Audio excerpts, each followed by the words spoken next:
Okay, Assalamualaikum warahmatullahi wabarakatuh. So, our next topic is all about the resultant of parallel forces. So, sa pauna po natin, ano ba yung tinatawag na parallel forces? So, kung lagi nyo pong naririnig yung parallel, ito po yung kahit mag-infinity yung kanilang haba or kanilang distance ay lagi po silang parallel to each other. Pag sinabing parallel to each other, like this po, no? Kahit anong haba ng kanilang distance, lagi po silang parallel to each other. Kahit infinity yan, parallel pa rin po sila. Kumbaga, hindi sila magko-cross sa dulo. Yan po yung tinatawag na parallel. So, sa introduction po natin, kapag po tayo magsasagot ng resultant of a parallel forces, ang ating pong R ay equals kay the square root of the summation of FB squared plus the summation of FH squared. Okay? Ngayon, si FH squared ay makakancel na, magiging 0 na. Kaya magiging R is equals to the square root of summation FB squared. Tama. So, square root of the FB squared. Ngayon, maka-cancel out na itong si square root at ang matitira sa atin ay ang the summation of FB. Yan po yung resultant ng parallel forces natin. At para naman po sa moment, no? At para po sa moment, kapag pagka po tayo magmo-moment kay parallel forces, no, the clockwise that will be equals to positive, then the summation of MO is equals to FA plus the FCC plus minus the FBB. So, sa ko nakuha yung mga to. Sa ko nakuha yung mga yan. So, dito ko po nakuha yan. Sabi ko po nung nakaraan, no? Sorry, this is A. Sabi ko po nung nakaraan, perpendicular line, no? This is the FA. Let's say, for example, this is the FA. And this is, ito yung kanyang force. At yung distance na tinamaan niya, ay, ayun. Ito yung distance na tinamaan niya. Is A. So, kaya po, naging ano natin dito, sagot natin dito ay FA multiplied by A. Kapag may value yan, let's say for example, this is 2. Palitan natin ng 2. Okay. Ganun po yan. Lagi pong perpendicular line ang multiply natin dito.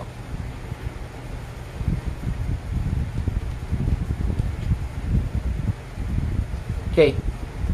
Now, and our moment is equals to the RD. No? RD. Sorry. R times D. And is equals to FA plus FC C minus FBB. No? Yan po ngayon. And then, we can isolate. To solve for the D, we can multiply each other or pwede po natin sila i-cross multiply. Ngayon, kapag in-cross multiply po natin yan, na magiging final po natin para makuha natin si distance ay FA plus FC minus FB B all over D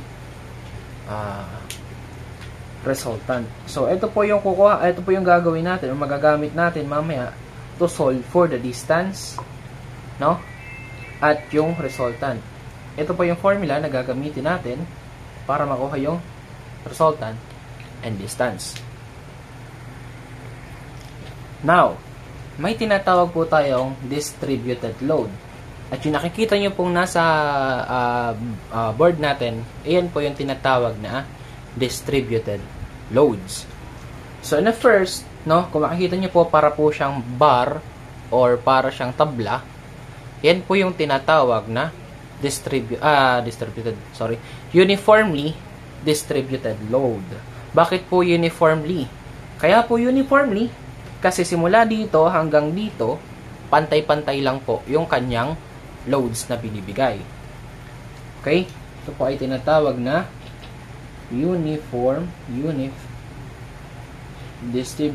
distributed load. Ayan po siya. Then yung pangalawa po, ayan po naman yung tinatawag na triangular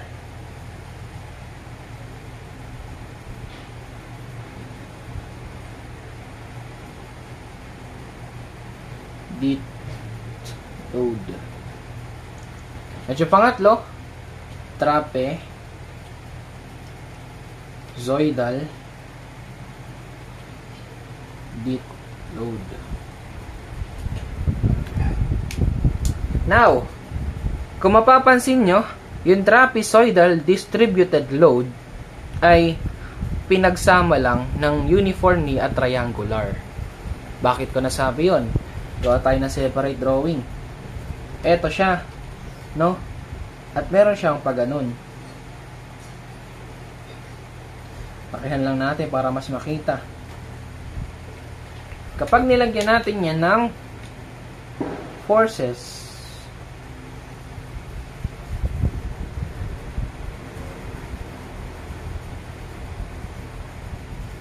yan, makikita po natin na dalawa yung nandito o nakapaloob. Why? Kapag nilagyan natin siya ng guhit dito, yun, meron po tayong unif dit load. At meron po tayong tria dit load. Kaya po, dalawa yung binigay na width yan. Because this is width number 2 and this is width number 1. Yan po, para lang po mapamiliarize po tayo sa mga distributed loads. Now, dito naman po tayo sa una po nating sasagutan or sa unang problem sa uniformly distributed load. Ngayon, ang problem po natin dito is how we solve or paano po natin makukuha ang formula ni resultant for the uniformly distributed load. As we can see here, no, sa past lesson po natin, kung babalik po tayo sa ating first year, no, ay meron po tayong tinatawag na integration, no? Magagamit po natin siya dito to get the resultant. So this is the dy and this is the dx, no? So sa resultant po natin, this is the resultant, at yung kukunin po natin yung nilagay po natin kanina ng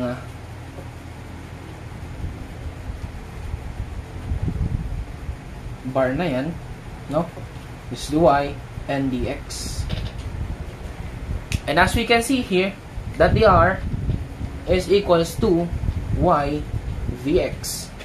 And our y is also equals to w. Bakit naging w lang? Kasi ang y natin ay equal lamang o uniformly, kumbaga pantay-pantay, kaya ang y po natin ay equal kay w. And now, our r is equals to the integral of 0 to L w times dx. Pinalitan lang po natin si y dito sa ating formula. And now, r is equals to w 0 to L dx.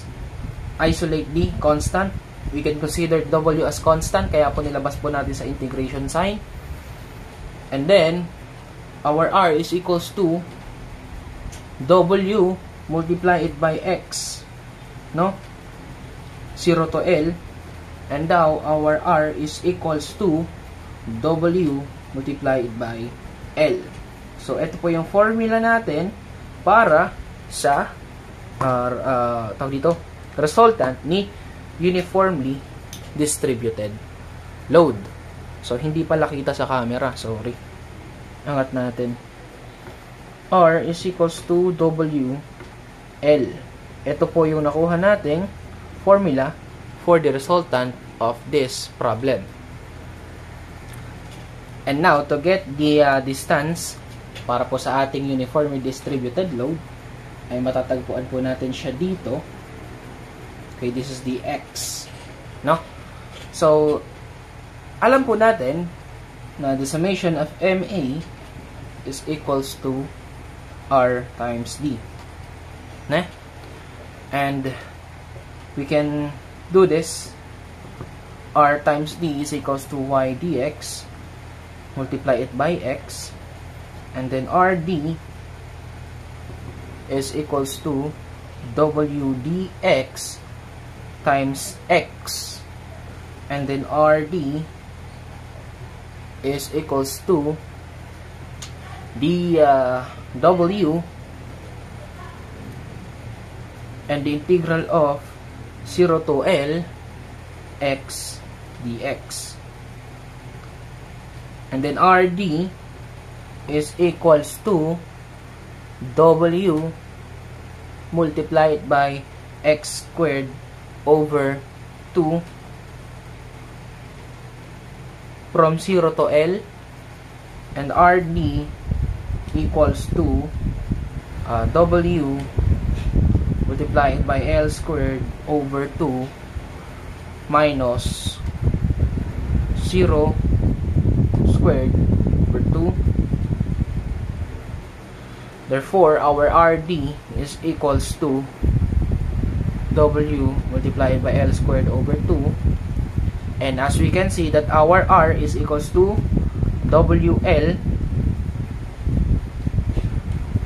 distance, and this will be equals to WL squared over 2. And as you can see that the W will be cancelled and L is cancelled, and our distance is equals to L over 2. So, yan po yung makukuha natin na formula to get the distance for the uniformly distributed load. So, next naman po yung triangular distributed load. So, paano naman natin kukunin yung resultant ng ating triangular distributed load? As we can see kanina, yung R natin is equals to Y times dx, and we can solve this as Y over X is equals to W over L. Bakit ganyan? Kasi same lang sila. Yung Y natin, width pa rin yun, at yung X natin, which is the L. So, therefore, we can solve as, or cross-multiply, para makuha natin si Y is equals to W over L multiplied by X. And now, our formula here is equals to W over L times X. So, ito na po yung resultant natin para kay triangular distributed load. Sorry, medyo nalito tayo dun. Hindi pa pala ito. Sorry po. So, this is equals to W over L multiplied by X. May dx pa nga pala to. Now, kapag may dx pa, lagi po natin tatandaan na kapag may dx pa ang ating problem, lagi po natin siyang i-integrate. So, we can integrate this. So, R is equals to W over L, the integration of 0 to L times X dx. No? And our R is equals to W over L times X squared over 2, 0 to L. And now, our R is equals to, kita ba? Kita naman. W over L, no? Multiplied by L squared over 2. And then our R, the final formula is equals to L over 2. So this is the formula for the resultant of this triangular distributed load. Now, para naman po makuha si distance ng ating triangular distributed load, alam naman po natin na ang formula for the MA or the moment is equals to R times distance. Therefore, our R times distance is equals to Y dx times X. And this will be equals also to RD equals to Y over L. Bakit po naging ganun yung ating so yung kanina po yung Y po natin na equal kay W over L times X, no? And then multiply by X squared and dx. RD will be equals to W over L, the integral of 0 to L, X squared dx. Therefore, RD is equals to W over L X cubed over 3 0 to L RD is equals to W over L cubed over 3. Cancel lang L. Patitira ay L squared. Therefore, our W over 2 should be L, and D is equals to W times L squared over 3. So, cancel W, cancel si L. Ang matitira ay distance is equals to 2/3 3. So, ito po yung makukuha nating formula para kay distributed triangular load or triangular distributed load. So, pakitandaan po, pakitake note po yung mga nakukuha nating formula para po pag mag-solve na tayo ng problems, mas madali na lang po. Dagdag ko lang sa kanina sa triangular, di po natin na-discuss, sorry po. Dagdag lang po natin sa triangular distributed load, no? Kapag po may triangular distributed load po tayo, ang distance po natin kapag po nag-start tayo kay A to B, nag-start po tayo from A to B, ang distance po natin, ang formula po natin gagamitin ay 2/3 multiplied by length. Kapag naman po nag-start tayo, or nabaliktad naman po ito, nag-start naman po tayo dito, kay point B to A, ang magiging formula po natin gagamitin ay D is equals to 1/3 times length. So, yan po. Huwag po natin kakalimutan yan kasi gagamitin po natin sa mga next problem po. So, yun. Hindi pala naka-play yung ating video kanina. Salita ako ng salita. So, summarize na lang po natin yung trapezoidal distributed load. Paano po natin nakuha yung resultant at yung distance, no? As we can see here, dalawa po yung ginamit natin dito. Dalawa po yung makikita po natin distributed load sa trapezoidal, which is the triangular and the uniformly distributed load. Yan po yung makikita natin sa ating trapezoidal. Ngayon, ang ginawa po natin, since dalawa po yung ating width, pinag-minus po natin at tinines po natin sa 1/2, no?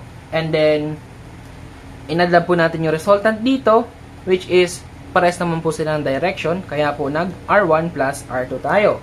Therefore, our R1 and plus R2 is equals to the 1/2, which is ito. Yung po natin, yung 1/2 po natin, yung kanina po. Ito po yun, no? Which is the 2, W2, the width 2 times length. And therefore, and our R is equals to 1/2 times W1 plus W2 times length. So, pinagsama lang po natin itong formula na to. Okay? Now, to get the moment or the distance for this equation, for this problem, trapezoidal distribution load, nag-summation lang tayo, nag-moment lang tayo that the RD, that the moment is equals to RD, and MA is equals to W1 times length multiplied by L over 2 plus 1/2 multiplied by W2 times L, and multiply it also by 2/3 times L, minus 1/2 multiplied by W1 times L times 2/3 L. So moment A is equals to 1/2 W1 L squared plus 1/3 W2 L squared minus 1/3 W1 L squared. So moment is equals to 1/6 WL squared plus 1/3 W2 L squared. Therefore, our distance is equals to distance is equals to 1/3 multiplied by W1 plus 2 W2 over W1 plus W2 times L. So, take note na lang po dyan, no? So, proceed na po tayo sa problems. Okay. To solve these problems, no, nilagay ko na yung mga formulas na nakuha natin kanina. Ay, yan po yung gagamitin natin para ma-solve yung problems natin dito. Therefore, we have the problem number 1, which is, ang tawag dito ay uniform distributed load. Okay? As we can see, the formula for uniform distributed load ay ito. Our R is equals to W times L, and our D is equals to L over 2.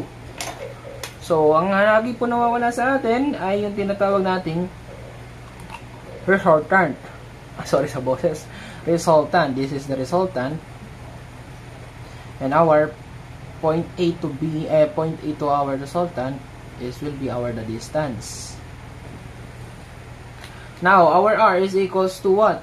Input lang po natin, our 10 multiplied by 3.5.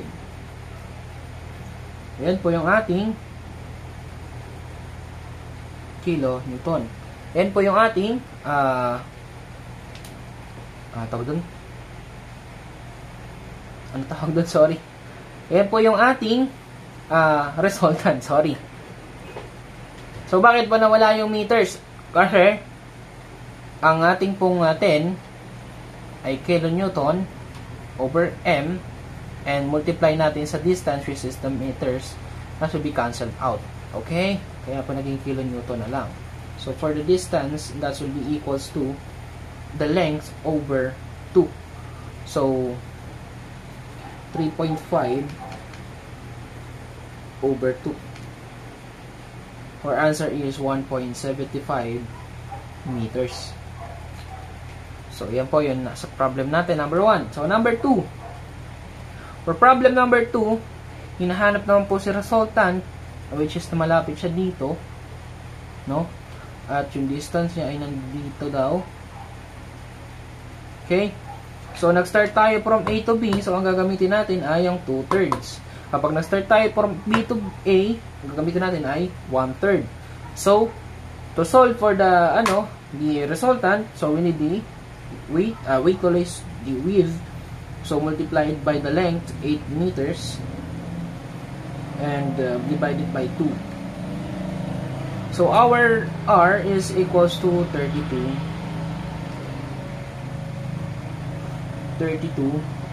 kilonewton, and our D, sabihin natin 2/3 yung gagamitin natin kasi nag-start tayo kay point A to B. So, multiply natin yung length. So, our D is equals to 5.33 meters.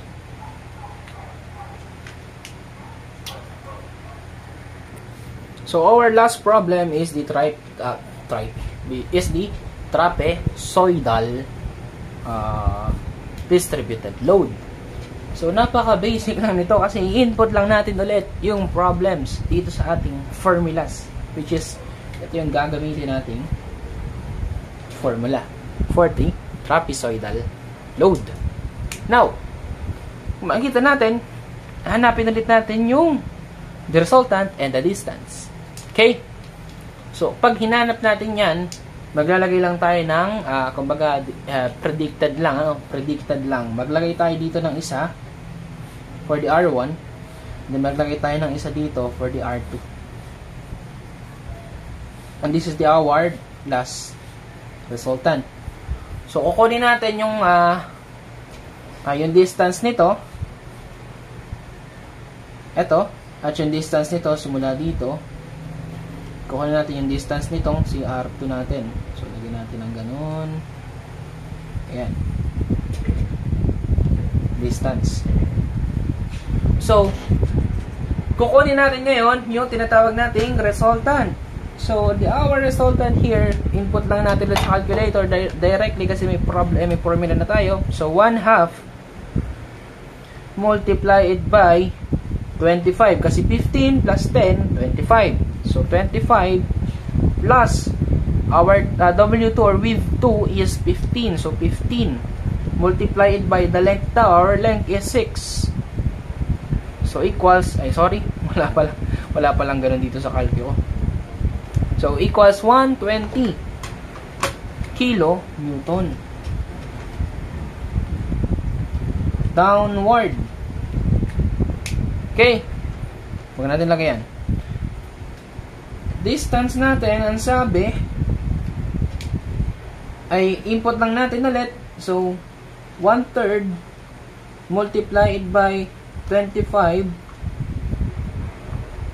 plus 2 multiplied by 15. 25 plus 15 multiplied by the distance. Our answer is 2.75 meters. So, yan na po. Ganun lang po kadali yan.